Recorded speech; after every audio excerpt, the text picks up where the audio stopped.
Okay, I define digital inclusion simply by saying it's about giving opportunity to everyone to engage with technology, whether that be the internet or mobile phones, to perhaps enhance and enrich their lives and also to deliver learning content.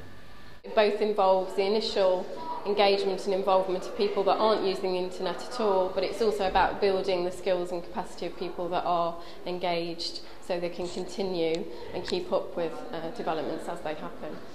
My definition of digital inclusion would be the skills and the confidence to use digital technology independently for personal benefit.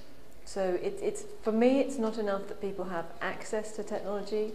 I think inclusion is really about context, skills and understanding about what to do with it and how to use it. Well, digital inclusion is an absolute necessity. The internet, and particularly the future internet, will be the way that we do life in the future. It will be the principal social and economic engine of the mid-21st century. So really, for my money, digital inclusion and inclusion are the same thing.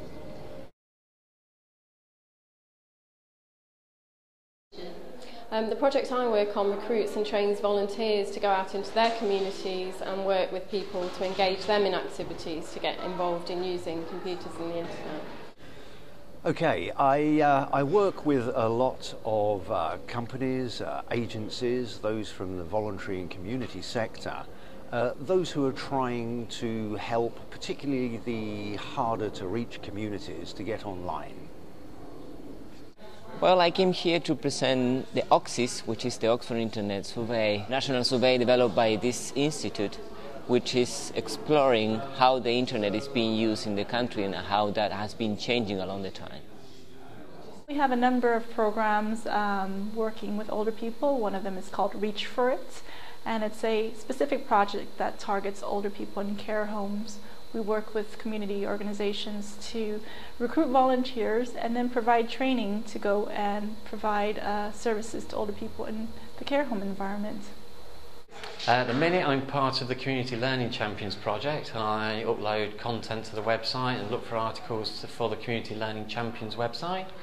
So one of the key things we do is support organisations that take MyGuide out into the communities, and MyGuide is a very simple tool to get people to use the computers for the first time, right from how to use a mouse and how to use a keyboard, but included with it is about 30 short courses on a variety of subjects.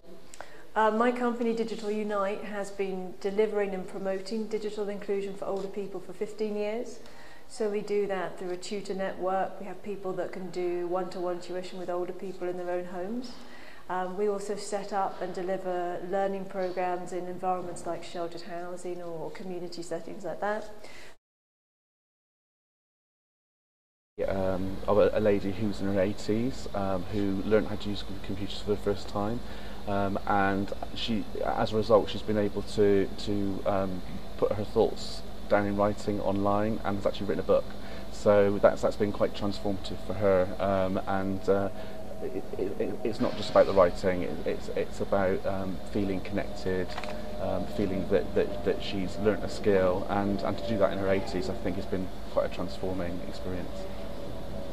At the moment, I'm delighted to say that I'm doing quite a bit of work with the special schools, the Rix Institute out of the University of East London, and they're doing some great work enabling those with cognitive challenges to use particularly multimedia, Wikipedias, to the same extent as anybody else. It's great work and very rewarding.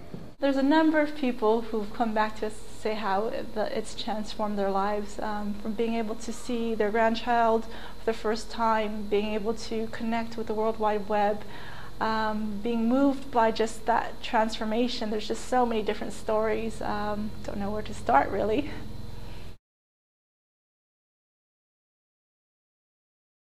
Beyond the typical ones, like being able to deal with certain softwares and information and digital literacy, I think we have to consider the so-called soft skills, which means being able to use technology in a collaborative way, in an innovative way, being creative, being able to deal with other languages. But with the advent of cloud computing, services are going to be more available online. I think perhaps in the future we might see a reduction in large organisations having to have a fixed base, and I think that companies and organisations are going to have to really take hold of that and train their staff so that they can access services over the web. And we are moving more to a multimedia environment, so you will be able to have to use multimedia, how to upload film files, video clips.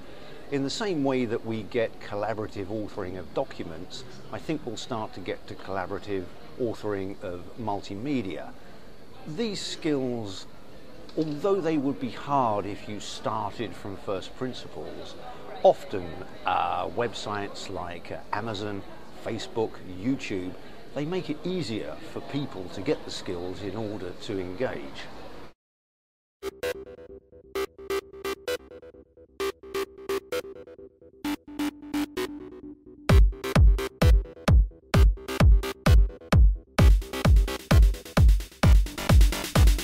Hey, what you doing tonight?